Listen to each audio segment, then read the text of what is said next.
அனைவருக்கும் வணக்கம். நம்ம இன்னைக்கு எந்த வகுப்புல என்ன பார்க்க போறோம்னா மத்திய அரசு பற்றி முழு விவரமாக அதுல நிறைய கருத்துக்கள் இருக்கு, நிறைய பகுதிகள் இருக்கு. அது முதலாக நம்ம எதை பார்க்கிறோம் அப்படின்னா குடியரசுத் தலைவரை பார்க்கிறோம். இது போன்ற அரசியலமைப்பு வகுப்புகளுக்கு நம்மளுடைய சிபி அகாடமியினுடைய யூடியூப் சேனலை சப்ஸ்கிரைப் பண்ணிக்கோங்க. மேலும் பக்கத்துல இருக்க பெல் பட்டனை கிளிக் பண்ணிக்கோங்க. உங்களுக்கு ஏதாவது தேவை அப்படின்னு பாத்தீங்கன்னா நீங்க நம்ம கீழே தெரியுத தொலைபேசி இலக்கங்களை அழைத்து கொண்டு அரசியலமைப்பு புத்தகத்தை வாங்கிக்கிட்டு நம்ம இந்த வகுப்புல நீங்க கவனிச்சீங்கன்னா ரொம்ப எளிமையாகவும் ரொம்ப புரிதலோடு ரொம்ப எளிமையாக புரிந்து கொள்ளும். அந்த புத்தகத்தை வைத்துக்கொண்டு நம்ம இந்த வீடியோவை பார்த்தோம் அப்படின்னு பாத்தீங்கன்னா ரொம்ப எளிமையாக இருக்கும்.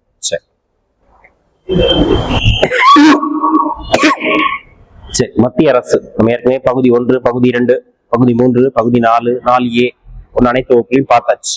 பகுதி பாத்தீங்கன்னா மத்திய அரசு எந்த பகுதியில செல்வோம்னா பகுதி 5. எந்த சரத்து டு எந்த சரத்து அப்படின்னு பார்த்தீங்கன்னா 52 to 151 வரைக்கும் கிட்டத்தட்ட 100 விதிகள் இந்த மத்திய அரசுல தான் இருக்கும். இந்த மத்திய அரசு மட்டும் நம்ம தெளிவா படிச்சுக்கிட்டோம் அப்படின்னு பாத்தீங்கன்னா மாநில அரசும் படிச்சுக்கிற மாதிரி இருக்கும். விதி மட்டும்தான் மாறுமே தவிர அந்த கான்செப்ட் அதுல உள்ள விஷயங்கள் அப்படியே இருக்கும். சரி, இந்த பகுதி 5 எதை பத்தி சொல்லுதுன்னா மத்திய அரசு. அதுலயுமே மத்திய அரசு எத்தனை அங்கங்களை கொண்டுள்ளதுன்னா 3: நிர்வாகம், சட்டமன்றம், நீதித்துறை. இதுல நிர்வாகத்தை பற்றி மட்டும் பேசக்கூடிய பிரிவு அப்படின்னா 52 to 78. சட்டமன்றத்தை பார்த்தீங்கன்னா 79 to 122. நீதித்துறை அப்படின்னு பாத்தீங்கன்னா 124 to 147. காமனா பகுதி 5ன்னு கேட்டாங்கன்னா வெறுமனை 52 to 151. அதுல 3 அங்கங்கள் இருக்கு: நிர்வாகம், சட்டமன்றம், நீதித்துறை. நம்ம இன்னைக்கு வகுப்புல நம்ம எதை பார்க்க போறோம்னா நிர்வாகத்துலதான் இருக்கு பார்க்கணும். இந்த நிர்வாகத்துல யாரெல்லாம் இருப்பாங்க அப்படின்னு பாத்தீங்க அப்படின்னா குடியரசுத் தலைவர், துணை குடியரசுத் தலைவர், மத்திய அமைச்சரவை, பிரதமர், இந்திய தலைமை வழக்கறிஞர், மத்திய தலைமை கணக்கு தணிக்கையாளர். இது கூட ஒரு வினாக்கள்ல கேட்டிருக்கேன். கீழ்கண்டபட்டு மத்திய அரசின் நிர்வாகத்தில் பொருத்தமற்ற ஒருவரை தேர்வு செய்ய கேட்டுக்கிறார். சரி, இந்த 6 பேரை தான் நம்ம வரிசையாக பார்க்க போறோம். சரி, இப்போ மத்திய அரசு எத்தனை அங்கங்களை கொண்டுள்ளதுன்னா 3: நிர்வாகம், சட்டமன்றம், நீதித்துறை. சரிங்களா?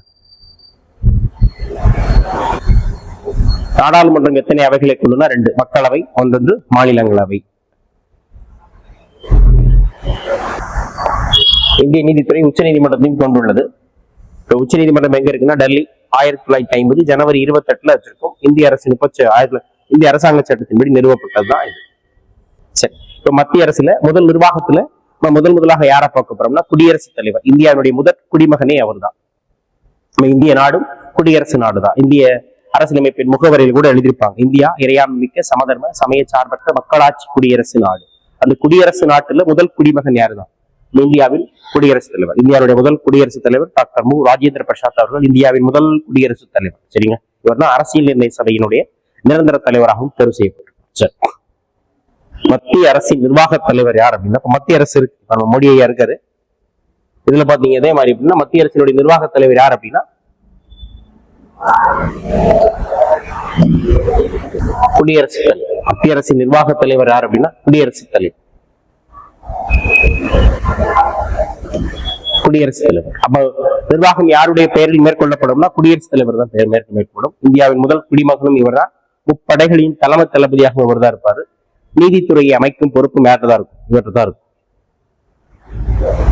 ஆனா இவர் வந்துச்சு நம்ம இந்தியாவில மறு நியமனம் உண்டு. எத்தனை முறை வேணாலும் இருக்கலாம். அமெரிக்காவில ஒரு நபர் எத்தனை முறை தான் இருக்க முடியும்னா 2 நபர் தான். 2 முறை தான் அமெரிக்காவில இருக்க முடியும்.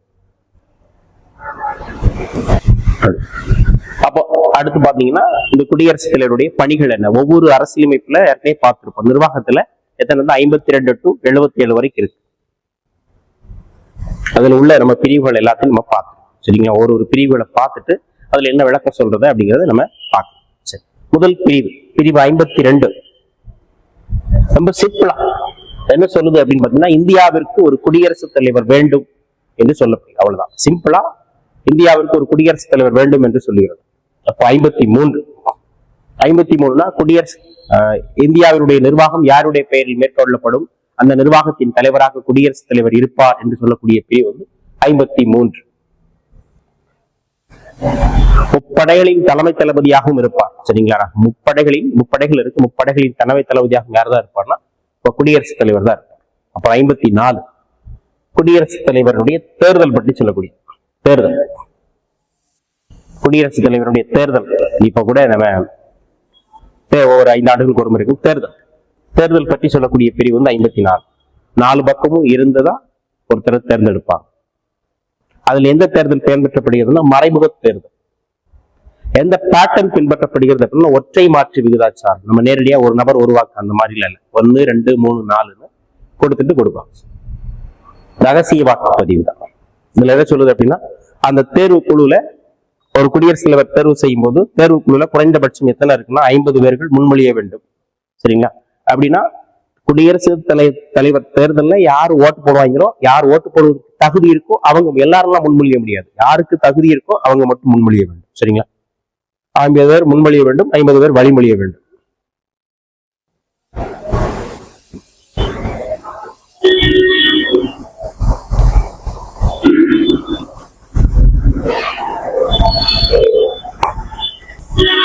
இதே 1997 முன்பு எவ்வளவு இருந்துச்சுன்னா அந்த வழிமொழி முன்மொழி வந்து 10ஆகத்தான் இருந்துச்சு. இப்பதான் கூட்டியிருக்கு. சரிங்களா?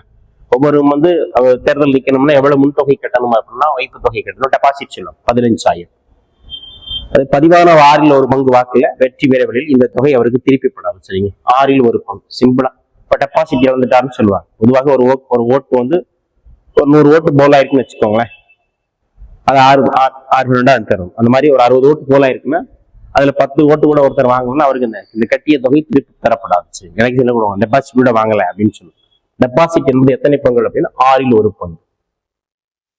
வாக்காளர் வாக்களிக்கும் வேட்பாளர்கள் அந்த வரிசை எப்படி சொன்னேன், 1 2 3 10. சரிங்களா? இப்போ 4 பேர் போட்டிடுறாங்கன்னா இப்ப நான் ப்ரிஃபரன்ஸ் கொடுப்பேன். ஃபர்ஸ்ட் இவருக்கு, செகண்ட் இவருக்கு, தேர்ட் இவருக்கு, ஃபோர்த் இவருக்கு அப்படின்னு படியில் இவர்களுமே இவர் அடுத்து அப்படி வந்து அது 4 பேர் எடுக்கிறத அப்படியே குறைவாக அந்த கவுண்டிங் இந்த ஒரு தேவையான அந்த அளவு வர தட்டியும் குறைச்சிக்கிட்டே வந்து கடைசி 2 பேர்ல முடியும். சரிங்க? குறைந்த வேட்பாளர்கள் அதை என்ன செய்ய வேண்டும், பெறுவது வரைக்கும் அதுல பேசிக்கிட்டு இருப்பாங்க. ஒரு வேட்பாளருக்கு தேவைப்படும் அந்த வாக்குகள் கிடைக்க தட்டியுமே அந்த ரொட்டேஷன் பண்ணி பார்த்துட்டே இருப்பாங்க. சரி, சரிங்க சார், தேர்தல் சொல்லிட்டீங்க. தேர்தலில் யாரெல்லாம் வாக்களிப்பாங்கன்னு தெரியணுங்க, அதான் ரொம்ப மெயின். சரிங்களா? தேர்தல் சொல்லிட்டீங்க. தேர்தல் பற்றி சொல்லக்கூடிய பிரிவு 54 சொல்லிட்டீங்க. யாருக்கெல்லாம் அந்த குடியரசுத் தலைவர் தேர்தலில் வாக்களிக்க தகுதி இருக்கு? சரிங்களா? பாராளுமன்றம், பாராளுமன்றத்தினுடைய 2 அவைகள் மற்றும் மாநில சட்டப்பேரவைகள். நல்லா படிச்சுக்கோங்க. பாராளுமன்றத்தில் உள்ள 2 அவைகள், ஒரு அவைகள்னா மறந்துடும். 2 அவைகள். 2 அவைகள் என்ன அவைகள்? மக்களவை மற்றும் மாநிலங்களவை. மாநில சட்டப்பேரவை நம்ம ஒவ்வொரு மாநிலத்திலும் உள்ள சட்டப்பேரவை. இந்தியாவில் 28 மாநிலம் இருக்கு. அந்த 28 மாநிலங்களுடைய சட்டப்பேரவை. டெல்லி மற்றும் பாண்டிச்சேரியோட யூனியன் பிரதேசம் சட்டப்பேரவைகள், அதுலயும் அவங்களும் கலந்து கொள்வாங்க. சரிங்களா? ஆனா இவங்க தொடக்கத்துல டெல்லி மற்றும் பாண்டிச்சேரி யூனியன் பிரதேசங்களுக்கு இந்த தேர்தலில் பங்கேற்க அனுமதி கிடையாது. 70வது சட்ட திருத்தம் 1992 தான் குடியரசுத் தலைவர் தேர்தலில் இவங்க வந்து வாக்களிப்பதற்கு ஏற்படுத்தி கொடுத்தது. அப்போ யூனியன் பிரதேச டெல்லி மற்றும் பாண்டிச்சேரி போன்ற யூனியன் பிரதேசங்களுக்கு குடியரசுத் தலைவர் தேர்தலில் வாக்களிக்க வழிவகை செய்த சட்ட திருத்தம் 70வது சட்டத்திட்டம் 1992. சரி, எப்ப நடைமுறைக்கு வருதுன்னா ஜூன் 1 1995 நடைமுறைக்கு வரும். சரி, அதே மாதிரி நியமன உறுப்பினர்கள் குடியரசுத் தலைவர் தேர்தலில் பங்கேற்க மாட்டார்கள். நல்லா தெரிஞ்சுக்கோங்க. நாடாளுமன்றத்தின் 2 அவைகள் மற்றும் மாநில சட்டப்பேரவைகள்ல யாரு மட்டும்தான் பங்கேற்பாங்கன்னா தேர்ந்தெடுக்கப்பட்ட உறுப்பினர்கள். சரிங்களா?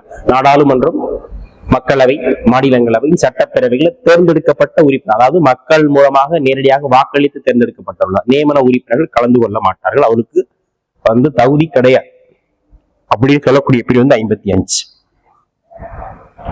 அது மாதிரி டெல்லி மற்றும் யூனியன் பிரதேசங்களையுமே அவங்க என்ன செஞ்சிருவாங்கன்னா அந்த டெல்லி மற்றும் பாண்டிச்சேரி யூனியன் பிரதேசங்களில் உள்ள நியமன உறுப்பினர்களும் கலந்து கொள்ள மாட்டாங்க. தேர்தல் நடத்தும் முறை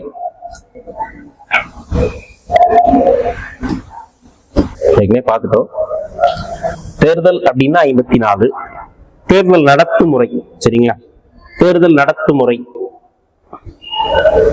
இந்த தேர்வு செய்யக்கூடிய முறை வந்து எங்க இருந்து பெறப்பட்டதுன்னா அயர்லாந்துல இருந்து பெறப்பட்டது. மறைமுக தேர்தல் இருக்கும். இந்த கான்செப்ட் எங்க இருந்து பெறப்பட்டதுன்னா அயர்லாந்துல இருந்து பெறப்பட்டது. சரி, குடியரசுத் தலைவர் தேர்தல் நடத்தும் முறை. நடத்தும் முறை எந்த முறை? மறைமுக தேர்தல் முறை. சரிங்களா? நல்லா தெரிஞ்சுக்கணும். தேர்தல் அப்படின்னாக்கா 54. தேர்தல் முறை அப்படின்னா 55. அது என்ன சார் தேர்தல் முறை? மறைமுக தேர்தல் முறை ஒற்றை மாற்று விகிதாச்சாரத்தின் முறையில் அடிப்படையில் சொல்லுவோம். இந்த எலக்ட்ரோ காலேஜ் மெத்தட் அப்படின்னு சொல்லுவோம். சரி, அடுத்து 56 அவருடைய பதவிக்காலம். குடியரசுத் தலைவரின் பதவிக்காலம் பொதுவாக பதவியேற்ற நாளிலிருந்து 5 ஆண்டுகள் வந்து பதவியில் இருப்பாரு. அடுத்த நாள் இருக்கு தெரியுமா ஒரு பொறுப்புல இருப்பாரு. பாத்தீங்களா, அவருடைய பதவி காலம் எத்தனை? 5 ஆண்டுகள். சரிங்களா, அவர் பாடம் சொல்லக்கூடிய பிரிவு வந்து 56. பதவிக்காலம் 5, பதவிக்காலம் 5 ஆண்டுகள் சொல்லக்கூடிய பிரிவு 56. அதுல ஆன்சர். ஒருவர் இந்தியாவில பொறுத்தவரை குடியரசுத் தலைவர் எத்தனை முறை வேண்டுமானாலும் தேர்ந்தெடுக்கப்படலாம். ஆனா அமெரிக்காவில 2 முறை மட்டும்.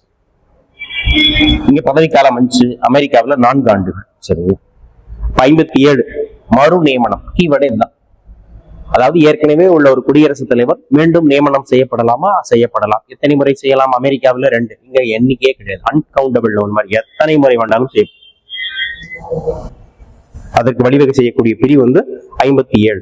அப்புறம் 58 முக்கியமான பிரிவு, குடியரசுத் தலைவரினுடைய தகுதிகள். ஒரு குடியரசுத் தலைவர் ஆவதற்கு என்னென்ன தகுதி வேணும்? சொல்லுங்க. நம்ம ஒரு மாப்பிள்ளையோ பொண்ணோ பார்த்தோம்னா உனக்கு என்ன தகுதி இருக்கு? என் பொண்ணை கேட்கறேன், இல்லை மாப்பிள்ளைய கேட்கறேன்னு சொல்ற குடியரசுத் தலைவர் ஆக்கும் போது என்னென்ன தகுதி?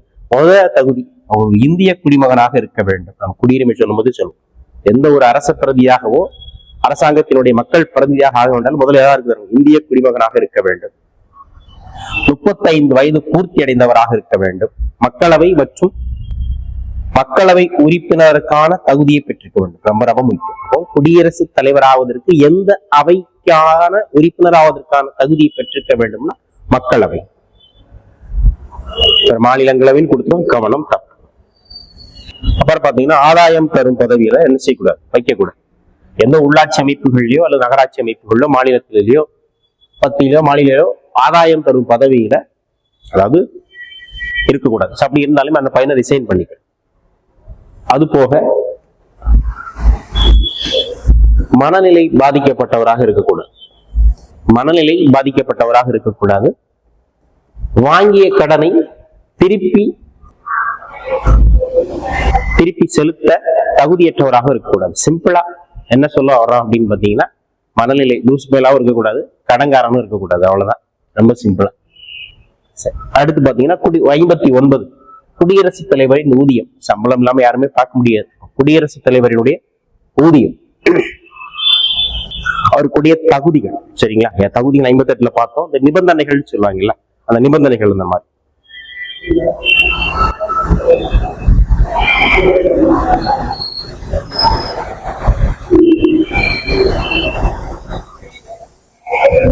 குடியரசுத் தலைவருக்கான அந்த நிபந்தனைகள், அப்புறம் ஊதியம் எவ்வளவு என்னெல்லாம் உங்களுக்கு எல்லாம் கொடுப்போம், இதெல்லாம் கொடுப்போம், இதெல்லாம் கொடுக்க மாட்டோம்.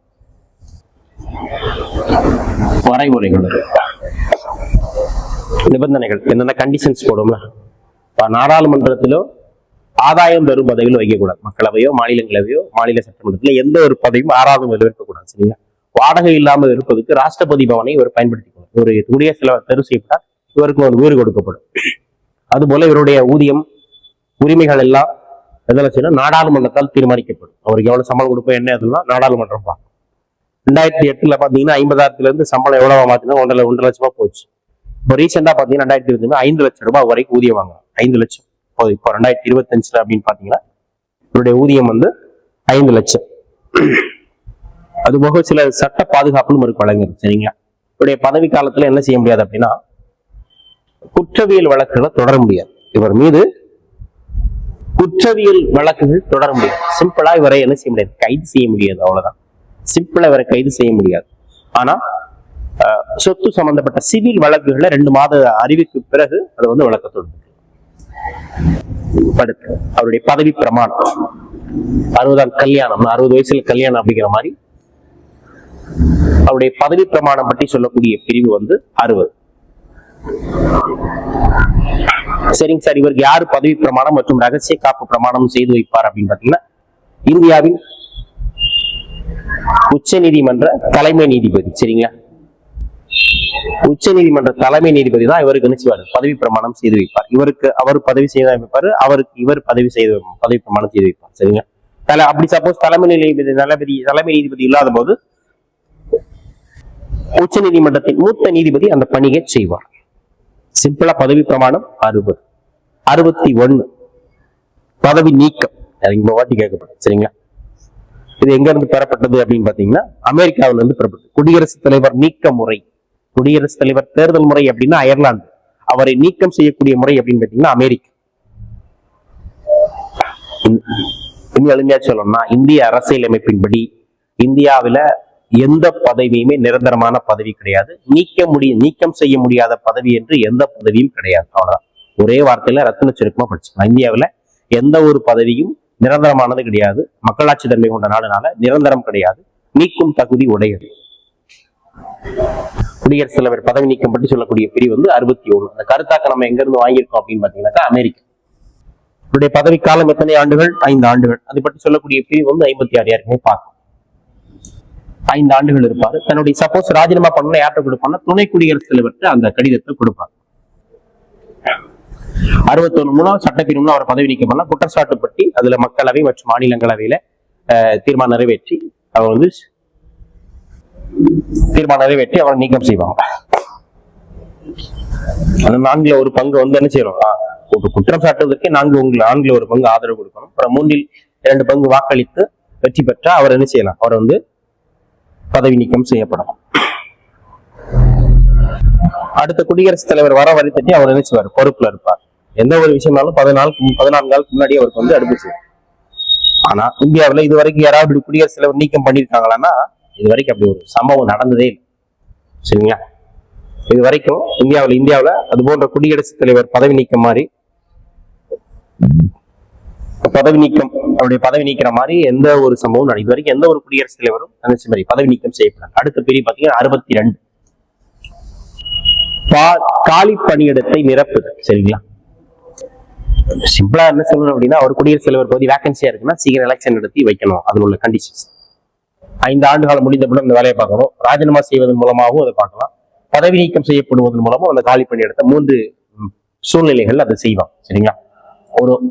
ஒரு குடியரசுத் தலைவர் பதவியானது பொதுவாக எத்தனை மாதங்கள் தான் நம்ம வந்து வேகன்சியா இருக்கணும்னு 6 மாதங்கள். கண்டிப்பா அதுக்குள்ள எலெக்ஷன் நடத்தியாகும். சரிங்களா? குடியரசுத் தலைவர் பணியில் இருக்கும் போது இறந்த முதல் குடியரசுத் தலைவர் டாக்டர் ஜாகிர் ஹுசைன். அடுத்தவர் பாத்தீங்கன்னா பக்ருதீன் அலி அகமது. அப்புறம் ஒரு முக்கியமான பிரிவு 72. மன்னிப்பு அளிக்கும் அதிகாரம். என்ன சார் மன்னிப்பு அளிக்கும் அதிகாரம் அப்படின்னு பாத்தீங்கன்னா, சிம்பிளா நம்ம நீதிமன்றம் இருக்கு. ஒரு நபர் குற்றம் சாட்ட நபர் குற்றவாளி இல்லையான்னு சொல்லக்கூடியது வந்து நீதிமன்றம்.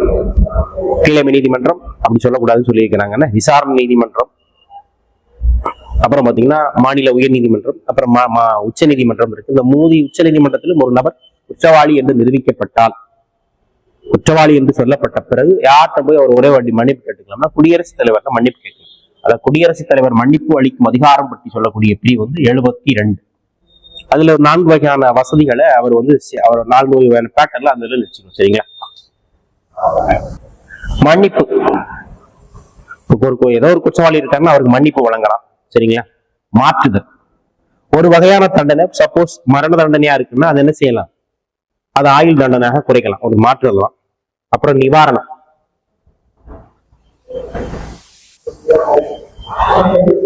சப்போஸ் ஒரு 10 ஆண்டுகள் தண்டனை ஒருத்தருக்கு கொடுக்குறாங்க அப்படின்னு பாத்தீங்கன்னா அவர் என்ன செஞ்சுக்கலாம்? 5 ஆண்டுகளாக குறைக்கலாம்.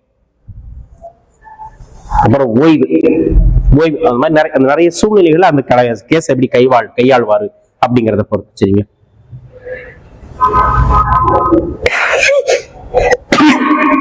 சப்போஸ் ஒரு மாற்றுத்திறனாளியோ அது ஒரு பெண் குற்றவாளி வந்து ஒரு கர்ப்பமுற்று இருந்தாங்கன்னா அந்த குழந்தை வந்து எந்த தப்பு செய்யலாம். சோ அவங்களுக்காக அந்த மாதிரி தண்டனைகளை என்ன செய்யலாம்? அது உண்மை காரணமாக வழங்கப்பட்டதுனால அந்த தண்டனை செய்யலாம், குறைக்கலாம். அதுல இருந்து விலக்கு ஓய்வு கொடுக்கலாம். குழந்தை பேச்சுக்கு பின்பு வந்து தண்டனை வைக்கோங்க. எடுத்துக்காட்டு பாத்தீங்கன்னா நம்ம பேரு ராஜீவ்காந்தி கொலை வழக்குல நளினிக்கு கூட அந்த வசதி பண்ணி கொடுக்கும். அப்புறம் விலக்கு,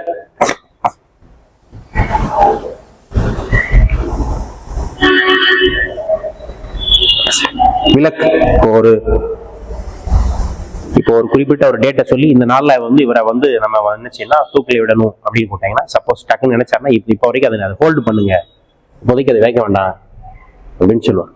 மன்னிப்பு வழங்குவதற்கான நடைமுறை. சரிங்களா? என்ன செய்யணும்? முதல்ல மன்னிப்பு கடிதம் கொடுக்கணும்.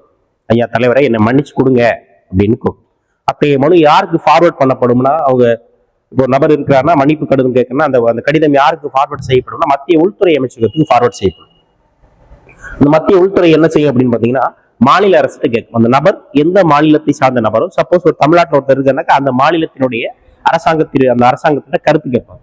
கருத்து கேட்டுட்டு அப்புறம் அமைச்சரவை முடிவு பண்ணி குடியரசுத் தலைவருக்கு எந்த முடிவு சொல்லப்படுகிறதோ அந்த முடிவு வந்து ஏற்றுக்கொள்ளப்படும். சரிங்க. சரி, ஒரு முக்கியமான கேஸ் இருக்கு. சரிங்களா. மருராம் வெர்சஸ்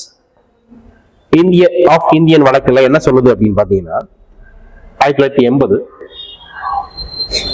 அமைச்சரவை, சிம்பிளா சொல்றேன், அமைச்சரவை அதாவது மத்திய அமைச்சரவை முடிவு என்ன செய்ய, ஒரு மன்னிப்பு வழங்கக்கூடிய விவகாரங்கள்ல அமைச்சரவை என்ன முடிவு செய்ததோ அதுதான் குடியரசுத் தலைவர் சொல்லணும். குடியரசுத் தலைவர் தனிப்பட்ட முறையில ஒருத்தருக்கு மன்னிப்பு வழங்கவோ அல்லது குறைக்கவோ நீட்டிக்கவோ செய்யக்கூடாது. சிம்பிளா பிரதமர் என்ன சொல்லுகிறாரோ அதை செய்ய வேண்டும். அமைச்சரவை என்ன சொல்லுவதோ அதன்படிதான் செய்ய வேண்டும். தனிப்பட்ட அவருடைய விருப்பத்தின் அடிப்படையில செயல்படக்கூடாது அப்படின்னு சொன்ன வழக்கு மருராம் வெர்சஸ் இந்திய யூனியன் வழக்கு 1980 முக்கியத்துவம் வாய்ந்த வழக்கு. சரிங்களா. சிம்பிளா மன்னிப்பு அளிக்கும் அதிகாரம் அமைச்சரவையின் ஆலோசனையின்படிதான் செயல்பட வேண்டும். அவ்வளவுதான்.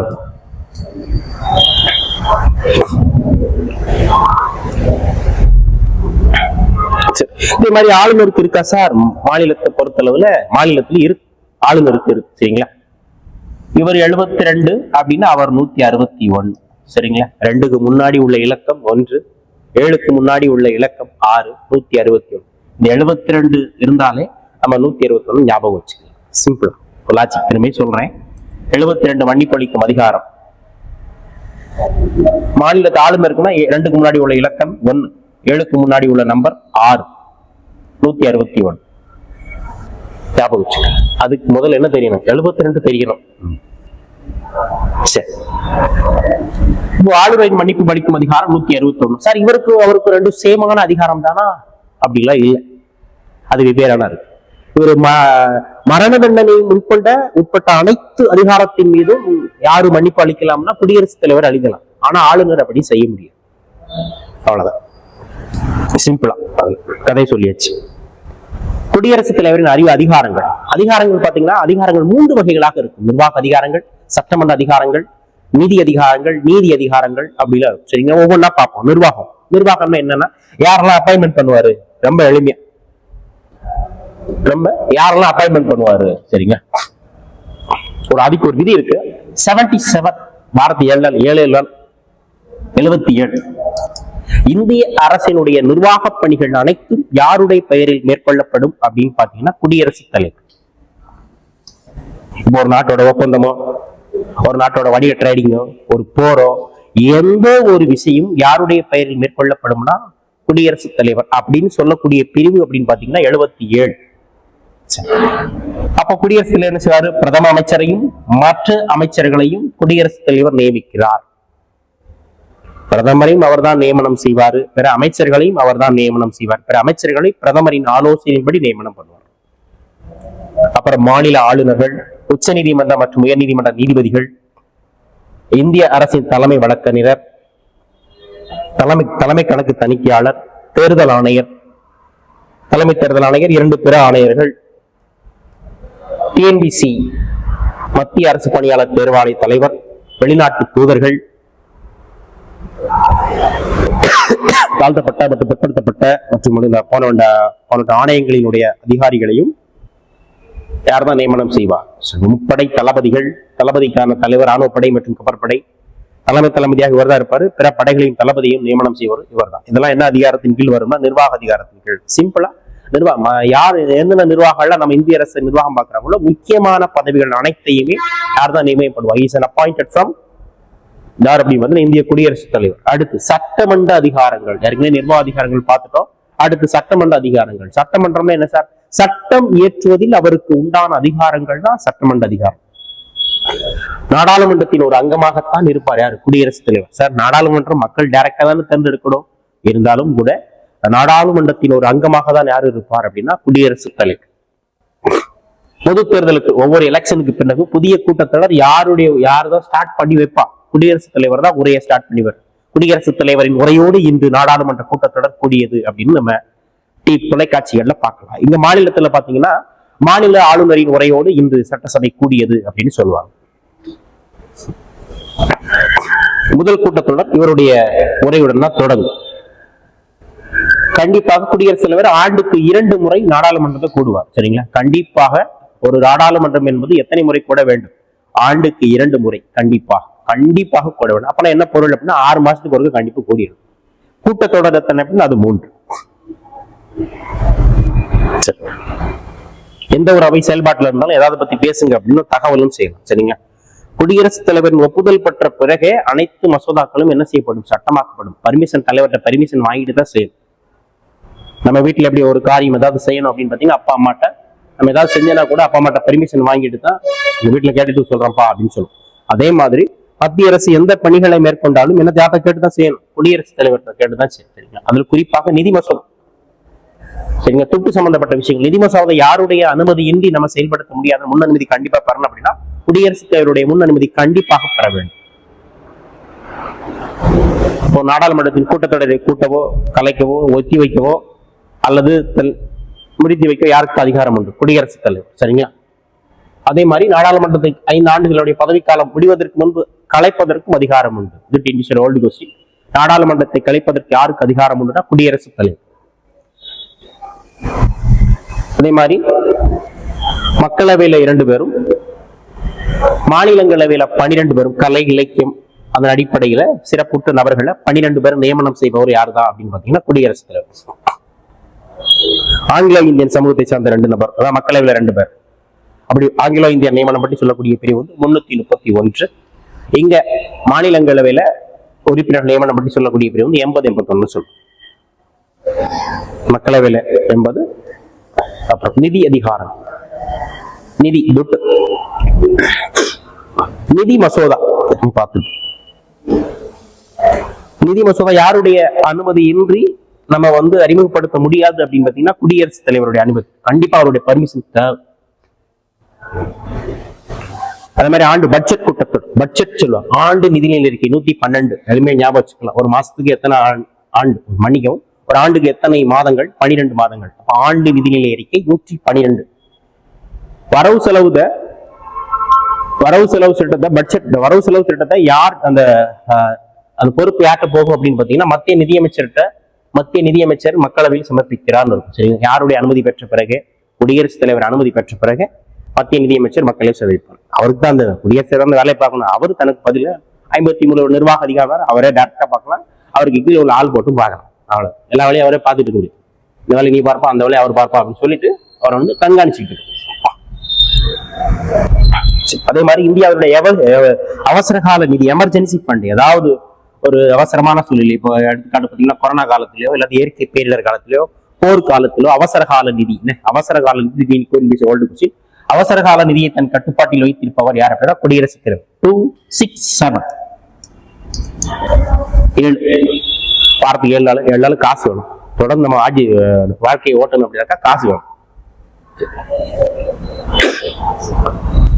எதிர்பாராத செலவுகளை மேற்கொள்ள அவருக்கு மட்டுமே அதிகாரம் உண்டு.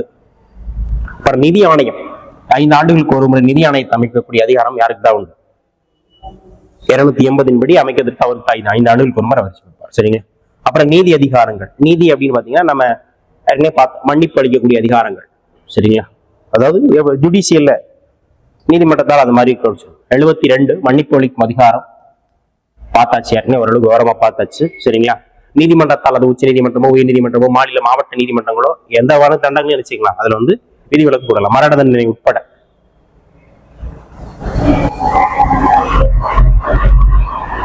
இந்த மாதிரி தன்னுடைய ஒரு சில வீட்ட பவர் இருக்கு, ஒரு தனிப்பட்ட அதிகாரங்கள் இருக்கு. அதை பண்ணும்போது வேற யார்கிட்ட பெர்மிஷன் கேட்டு செய்யணுங்கிறது அவசியம் இல்லை. இவருடைய சிறப்பு சலுகைன்னு ஒண்ணு கூட 361, எந்த நீதிமன்றத்துக்கும் கட்டுப்படணும் தவறில்லை. 361 ஏற்கனவே பார்த்திருப்போம். இதுல ராணுவ அதிகாரங்கள் முப்படைகளின் தலைமை தளபதியாக யார்தான் செயல்படுவார் அப்படின்னா குடியரசுத் தலைவர். சொல்லக்கூடிய பிரிவு 53(2). அவர் சட்டத்தின்படிதான், அவர் விருப்பப்படி நடத்தக்கூடாது. அரசியலமைப்பில் என்ன சொல்லப்பட்டோ அதன்படி நடத்தப்படும். சரிங்களா? அது மாதிரி 3 தளபதிகளையும் நியமனம் செய்வார். ஒரு நாடு போரை அறிவிப்பார். சரிங்களா? அமைதியை ஏற்படுத்துவார். ஒப்பந்தம் எல்லாமே யாரோட பேரும் ஏற்படும்? குடியரசுத் தலைவர். சரிங்களா? பிரதமர்னு போட்டக்கூடாது. அமைச்சரவையின் பரிந்துரையின் படிதான் அவர் என்ன சொல்றதோ சொல்லுவாரு. இருந்தாலும் அந்த விஷயங்கள் இருக்கும். அடுத்து ராஜதந்திர அதிகாரங்கள். சரிங்களா? நாட்டோட ஒப்பந்தங்கள், போர் நடவடிக்கைகள், அந்த மாதிரி சில விஷயங்கள்ல இவருடைய பெயர்கள் தான் மேற்கப்படும். முழுமையான வீட்டு அதிகாரத்தை பயன்படுத்திய முதல் குடியரசுத் தலைவர் யார் அப்படின்னு பாத்தீங்கன்னா டாக்டர் ராஜேந்திர பிரசாத் அவர்கள் 1954 தர்பிசு ஒதுக்கீடு மசோதால இந்த விஷயத்தை பயன்படுத்தினார். அடுத்தது 1991 வெங்கட்ராமன் அவர்கள் வந்து இந்த முழுமையான வீட்டு அதிகாரத்தை பயன்படுத்தி கேட்கலாம். இந்த வினாக்கள் முதலாக முழுமையான வீட்டு அதிகாரத்தை பயன்படுத்த குடியரசுத் தலைவர் யார் அப்படின்னு கேட்க.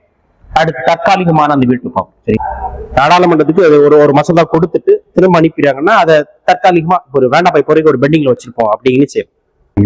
சப்போஸ் தற்காலிகமா அந்த ஒரு மசோதா வேண்டாம்னு ஓகேன்னு சொல்லிட்டு இல்ல வேண்டாம்னு சொல்லிட்டாரு, திரும்பியும் அந்த மசோதாவை சட்டம் இயற்றி அவருக்கு அனுப்பினோம்னா அதை வந்து மிகைப்படுத்தலாம். சரிங்களா?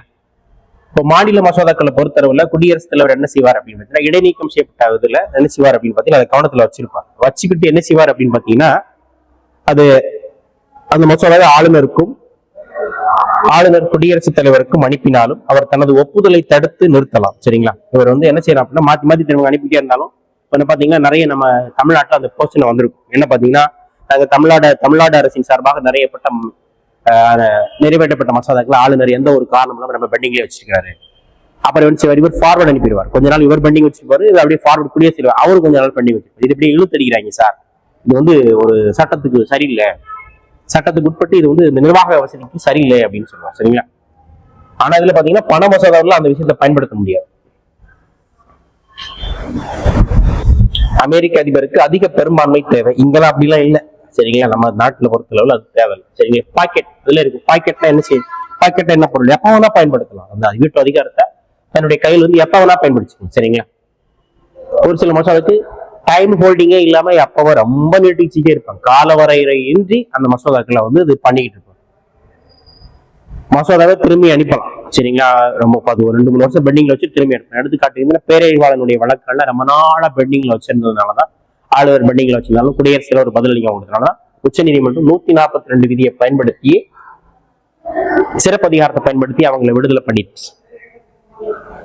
24வது சட்டத்திற்கும் 1971 அரசியலமைப்பு திருத்த மசோதாவிற்கும் குடியரசுத் தலைவர் ஒப்புதல் கட்டாயமாக்கும். சரிங்க?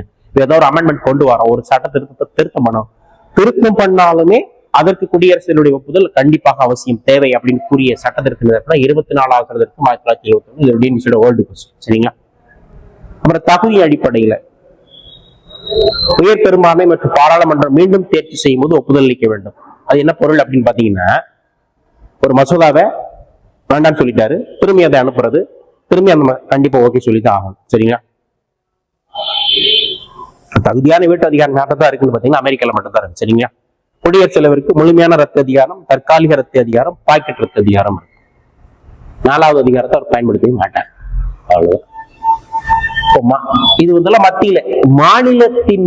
மாநிலத்திலிருந்து இயற்றப்படக்கூடிய சட்டங்கள்ல அவருக்கு என்னென்ன அதிகாரங்கள், என்னென்ன வீட்டு அதிகாரங்கள் இருக்கு அப்படின்னு பார்க்கலாம். சிம்பிளா ஒரு மாநில அரசின் மாநில சட்டமன்றத்தின் மூலம் இயற்றப்பட்ட ஒரு மசோதாவிற்கு என்ன அதிகாரம் இருக்கு. சரிங்களா? ஒரு மாநிலத்தினோடு ஏற்றப்படக்கூடிய சட்டங்களை நிராகரிக்கும் அதிகாரம் அவருக்கு உண்டு. சரிங்களா? ஆளுநருக்கு என்னென்ன விதிகள் இருக்கு, இவருக்கு என்னென்ன இருக்கு. ஆளுநர் 200 விதி ஆர்டிகல் 200 கீழ என்ன செய்யலாம்னா, ஒரு மாநில அரசு இயற்றப்பட்ட மசோதாக்கு என்ன செய்யலாம்? ஒப்புதல் அளிக்கலாம், அப்பெல்லாம் நிறுத்தி வைக்கலாம், இல்லைன்னா திரும்பி அனுப்பலாம், ஹோல்டு பண்ணலாம், அப்புறம் மசோதா திருப்பி அனுப்பலாம், இல்லைன்னா யாருக்கு ஃபார்வர்ட் பண்ணலாம்? குடியரசுத் தலைவருக்கு இது ஆள். 4 விதமான அதிகாரங்கள் இருக்கு இவருக்கு. சரிங்களா? இவரோட டிஎம்சி கேட்டுக்கலாம். குடியரசுத் தலைவர் ஒரு மணியமும், ஆளுநருக்கு ஒரு மாநில சட்டமன்றத்தால் இயற்றப்படக்கூடிய மசோதாவின் படிகள் எத்தனை விதமான பணிகளை பயன்படுத்த எத்தனை மாதிரி அதிகாரங்கள் இருக்குன்னா 4. அடுத்து குடியரசுத் தலைவர் அதுல என்ன செய்வாரு? சரிங்களா? குடியரசுத் தலைவர் 201 கீழ், இவர் 200, ஆளுநர் இவர் 201. ஒரு மாநில சட்டத்தால் இயற்றப்பட்ட மசோதா, நம்ம சப்போஸ் நம்ம நீட்டி வேண்டாம்னா நம்ம தமிழக அரசு சார்பாக ஏற்றப்பட்டோம்ல, ஜல்லிக்கட்டு அந்த மாதிரி மசோதாவுக்கு ஒப்புதல் அளிக்கலாம். ஒரு மாநில சட்டமன்றத்தால் ஏற்றப்பட்ட அதிகாரிக்கு அவர் ஒப்புதல் அளிக்கலாம், இல்லையா நிறுத்தி வைக்கலாம்.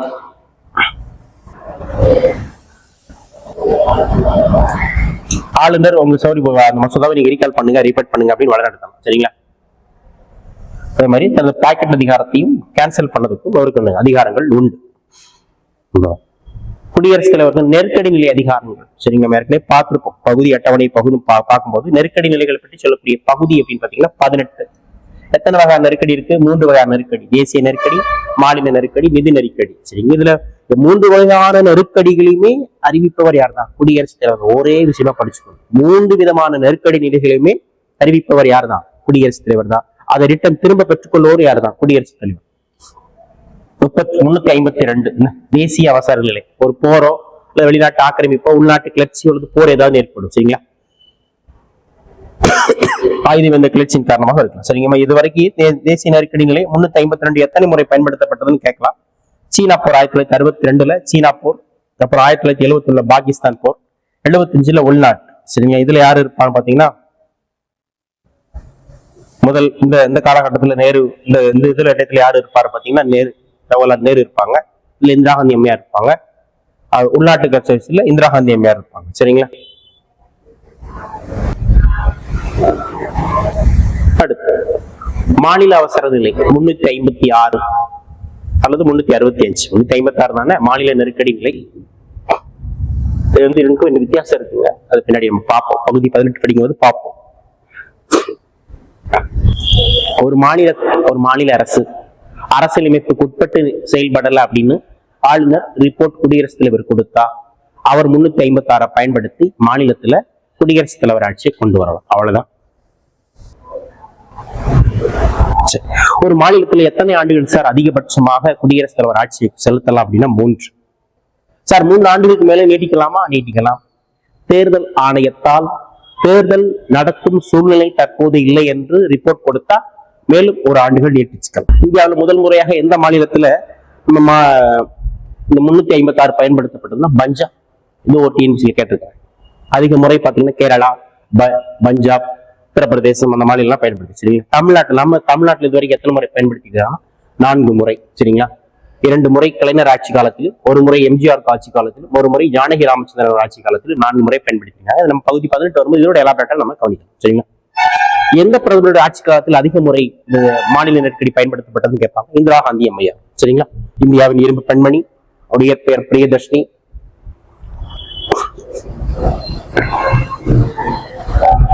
அப்புறம் 365 356க்கும் 365 என்ன சார் வித்தியாசம் அப்படின்னு பாத்தீங்கன்னா, 352 வந்து ஒரு மாநில அரசு அரசியல் அமைப்பின்படி செயல்படவில்லை என்றால் ஆர்டிகல் 356 பயன்படுத்தி குடியரசுத் தலைவர் மாநிலத்தில் ஆட்சியை கொண்டு வரலாம்.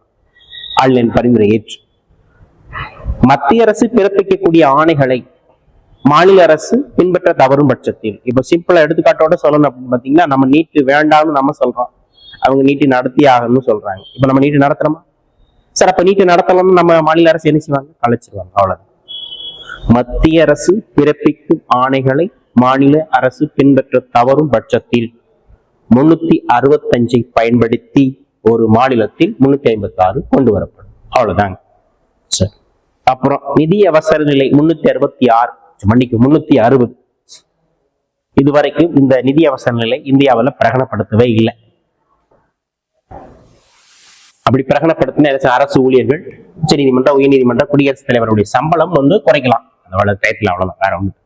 கூட்டத்தொடர் அப்ப ஏற்கனவே பார்த்தோம். ஒரு நாடாளுமன்றம் ஒரு ஆண்டுக்கு எத்தனை முறை கண்டிப்பாக கூட வேண்டும்? 2 முறை.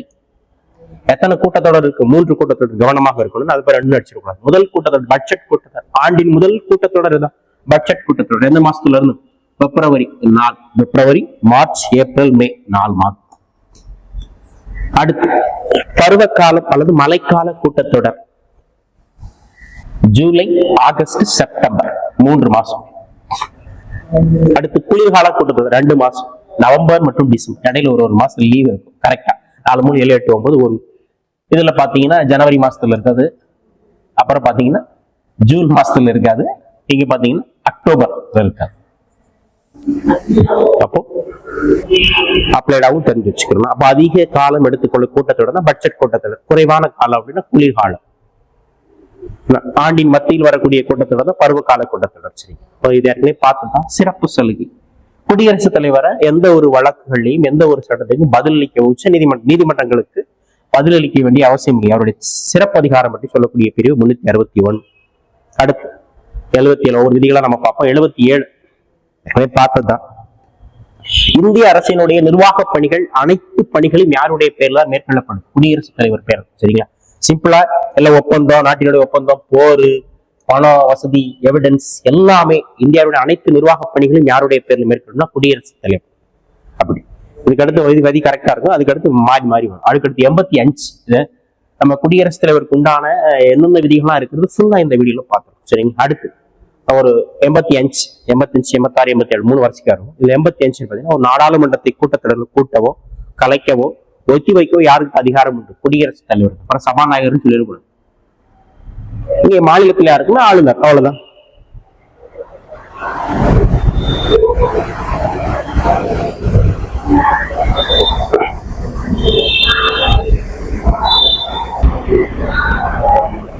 ஆனா ஒரு சில இடத்துல தன் விருப்ப உரிமை அதிகாரத்தையும் பயன்படுத்தலாம் குடியரசுத் தலைவர். எப்ப அப்படின்னு பாத்தீங்கன்னா, எந்த கட்சிக்கும் பெரும்பான்மை இல்லாத போது, அல்லது பிரதமர் திடீர் மரணத்தின் போதோ என்ன செய்யலாம்?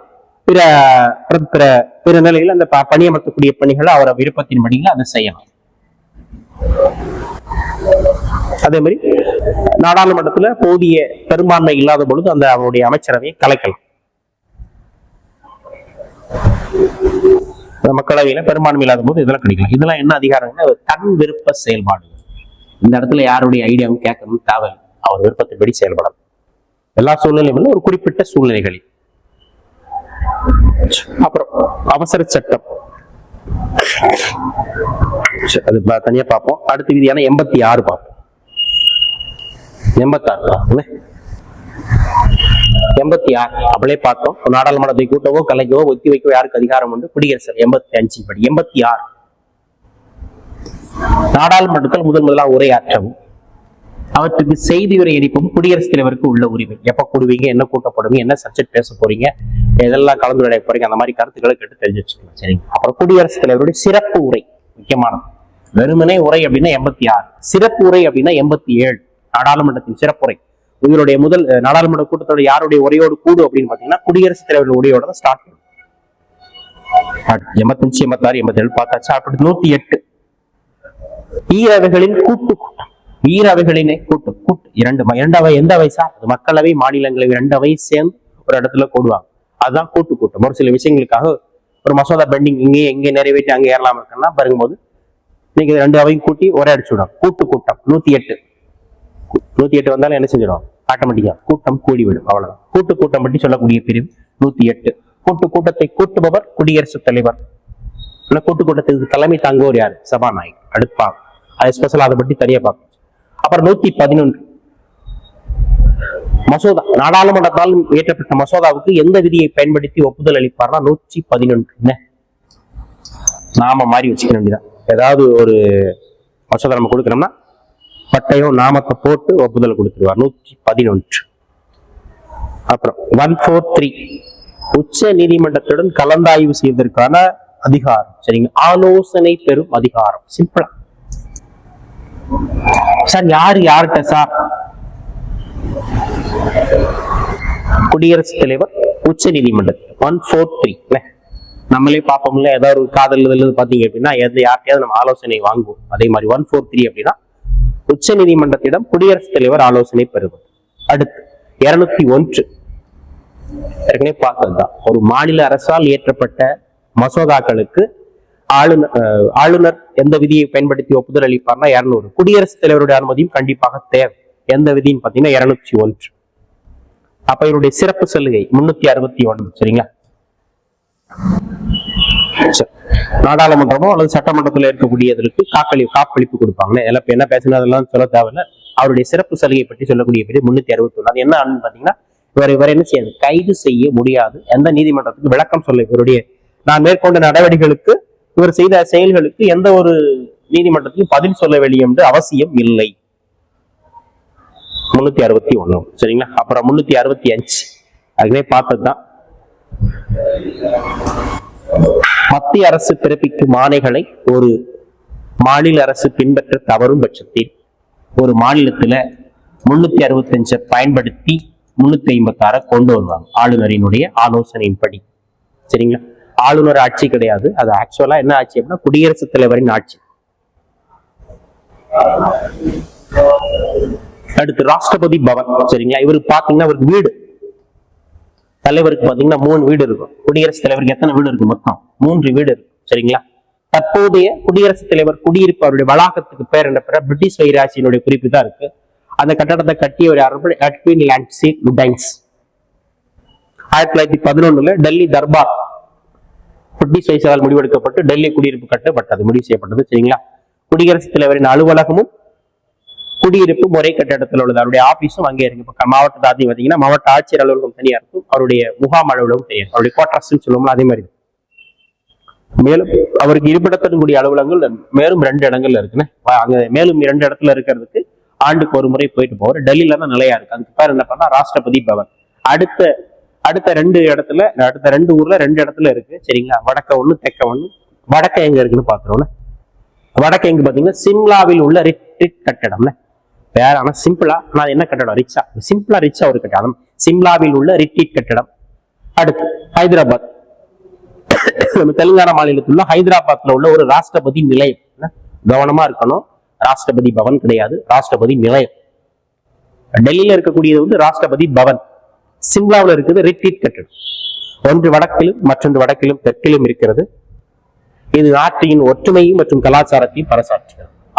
அப்படி இருக்கக்கூடிய வளாகம் தலைமையிடம் ஹெட் குவார்டர்ஸ் நிரந்தரமாக டெல்லி.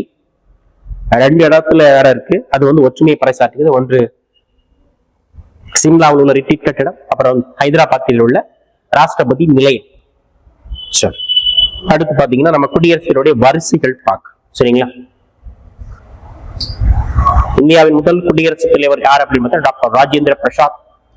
சரிங்களா? ராஜா பாபு பிரபு என்று அழைக்கப்படக்கூடியவர். அரசியல் அப்படின்னு நிரந்தர தலைவராக இருந்தவர். இந்தியாவின் முதல் குடியரசுத் தலைவராக இருந்தவர். தொடர்ந்து 10 ஆண்டுகள் வந்து குடியரசுத் தலைவராக இருந்தவர். ஒரு விடுதலை வீரர், 2 முறை ஜனாதிபதியாக இருந்த நபர். சரிங்களா? 1952 பொது தேர்தலின்படி முதலாக தேர்வு செய்யப்பட்ட விவர். சரிங்களா? 2வது யார் பார்த்தீங்கன்னா சர்வப்பள்ளி ராதாகிருஷ்ணன், நம்ம தமிழகத்தை சார்ந்தவர். ஒரு கல்வியாளர், துணை குடியரசுத் தலைவராக இருந்தவர். துணை குடியரசுத் தலைவர் முதலாக துணை குடியரசுத் தலைவராக இருந்து துணை குடியரசுத் தலைவராக ஆனவராக தமிழகத்தை சார்ந்தவர். தலைவர் 1954 பாரத ரத்னா விருது வாங்கியிருப்பாங்க. அதுக்கு பாத்தீங்கன்னா அவரை அடுத்து அவருக்கு பிறகு யாரை பார்த்தீங்கன்னா ஷாக்கிர் ஹுசைன். சரிங்களா? இந்தியாவின் முதல் முஸ்லீம் குடியரசுத் தலைவர் யார் அப்படின்னா ஜாகிர் ஹுசைன். இது ரொம்ப எல்லாமே முக்கியமான தகவல். எல்லாமே ஜேம்ஸோட ஓல்டு கொஸ்டின் சிறப்பு. எல்லாம் முதல் முஸ்லீம் குடியரசுத் தலைவர் ஜாகிர் ஹுசைன். அடுத்து இடைக்கால குடியரசுத் தலைவர் வி.வி. கிரி. இந்தியாவின் முதல் இடைக்கால குடியரசுத் தலைவர் யாருன்னு கேட்பாங்கன்னா வி.வி. கிரி. அடுத்து இவர் வந்து இடைக்கால தலைவர் நிரந்தர தலைவராக எலெக்ஷன்ல போட்டியிட்டதுனால அந்த வேகன்சி வருது. அந்த காலகட்டத்துல யாரு குடியரசுத் தலைவராக செய்யப்பட்ட முகமது இதயத்துல்லா. சரிங்களா? அப்போ குடியரசுத் தலைவர் மற்றும் துணை குடியரசுத் தலைவர் 2 பதவியும் இல்லாத பொழுது, குடியரசுத் தலைவர் இல்லாத போது குடியரசுத் தலைவருடைய பணியை துணை குடியரசுத் தலைவர் ஆற்றுவார். ஆனா அவரு இல்லாத போது யாரதான் செய்யணும்?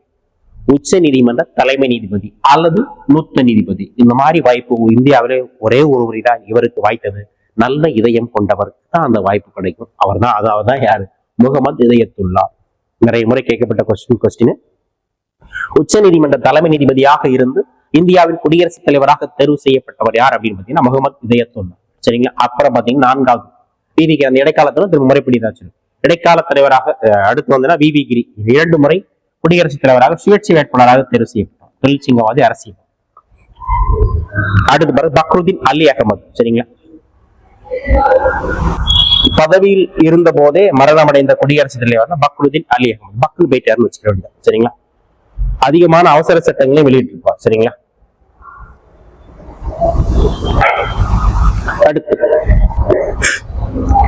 2வது தற்காலிக குடியரசுத் தலைவராக இருப்பார் பி.டி. ஜாட்டி. பி.டி. ஜாட்டி 2வது தற்காலிக குடியரசுத் தலைவராக இருப்பார். அடுத்து நீலம் சஞ்சீவி ரெட்டி. போட்டியின்றி தேர்ந்தெடுக்கப்பட்ட ஒரே குடியரசுத் தலைவர் மற்றும் இளமையானவர். நீலம் சஞ்சீவி. சஞ்சீவினா என்னது? நல்ல ஒரு மருந்துன்னு சொல்லுவாங்க. சஞ்சீவி மருந்து சாப்பிட்டா எப்படி இளமையாம அழகா இருக்கும். அது மாதிரி இந்தியாவின் இளம் வயது குடியரசுத் தலைவர் மற்றும் போட்டியின்றி தேர்ந்தெடுக்கப்பட்டவர் யாருன்னா நீலம் சஞ்சீவி ரெட்டி. ஆமா, இளமையான ஒருத்தர் வர்றன்னா அவருக்கு போட்டியே இருக்காது. அடுத்து பாத்தீங்கன்னா ஜெயில் சிங். முதல் சீக்கிய குடியரசுத் தலைவர். எப்படி முதல் சீக்கிய பிரதமராக மன்மோகன் சிங் இருக்கிறாரோ அதே மாதிரி முதல் சீக்கிய குடியரசுத் தலைவர் ஜெயில் சிங். அடுத்து வெங்கட்ராமன். முதுமையான குடியரசுத் தலைவர். சரிங்களா? முதுமையான ஆள் என்ன செய்யணும்? முதுமையான ஆளை வெட்டினுங்கிற மாதிரி அப்படின்னு சொல்லக்கூடாது. முதுமையான ஆளு இளமையானவர்னா ரெட்டின்னு பார்த்தோம். அடுத்து பாருங்க சங்கர் தயாள் சர்மா, சரிங்களா, ஒரு விடுதலை வீரர், அரசியல்வாதி சங்கர் தயாள் சர்மா. 9வது. 10 அப்படி வந்து KR நாராயண், கேரள மாநிலத்தை சார்ந்தவர், சரிங்களா, முதல் தலித் குடியரசுத் தலைவர், ஒரு சிறப்புக்குரியவர், எழுத்தாளர், வெளிநாட்டு தூதுவராக இருந்திருப்பார், அரசியல்வாதி இருப்பார், முதல் தலித் குடியரசுத் தலைவர். அடுத்து நம்ம APJ அப்துல் கலாம், சரிங்களா, அறிவியல் விஞ்ஞானி, தமிழகத்தை சார்ந்த, எனக்கும் தமிழக மக்களுக்கும் பிடித்த, தமிழ் மக்கள் உலக மக்கள் அனைவருக்கும் பிடித்த APJ அப்துல் கலாம் அவர்கள் முதல் ஒரு அறிவியல் விஞ்ஞானி எந்த ஆண்டு அப்படின்னு பாத்தீங்கன்னா குடியரசுத் தலைவராக தேர்வு செய்யப்பட்டார் 11. எதிர்த்து எலெக்ஷன்ல நின்றவர் யார் அப்படின்னா லட்சுமி செகல் இருப்பாங்க. சுதந்திர போராட்டத்துல சுபாஷ் சந்திர போஸ் இருப்பாங்களா, அவங்க வந்து எதிர்த்து போயிட்டு. அடுத்து 12 பிரதிபா பாட்டீல், இந்தியாவின் முதல் பெண் குடியரசுத் தலைவர் பிரதிபா பாட்டீல், காங்கிரஸ் கட்சியில இருந்து அவங்க தெரிஞ்சு. அடுத்து பாத்தீங்கன்னா பிரணாப் முகர்ஜி 13வது, இது காங்கிரஸ் கட்சியில இருந்து முதல் பெங்காலி குடியரசுத் தலைவர். பிரணாப் முகர்ஜி இருந்தா மத்திய நிதியமைச்சராகவும் இருந்திருப்பார், சரிங்களா. அடுத்து ராம்நாத் கோவிந்த்,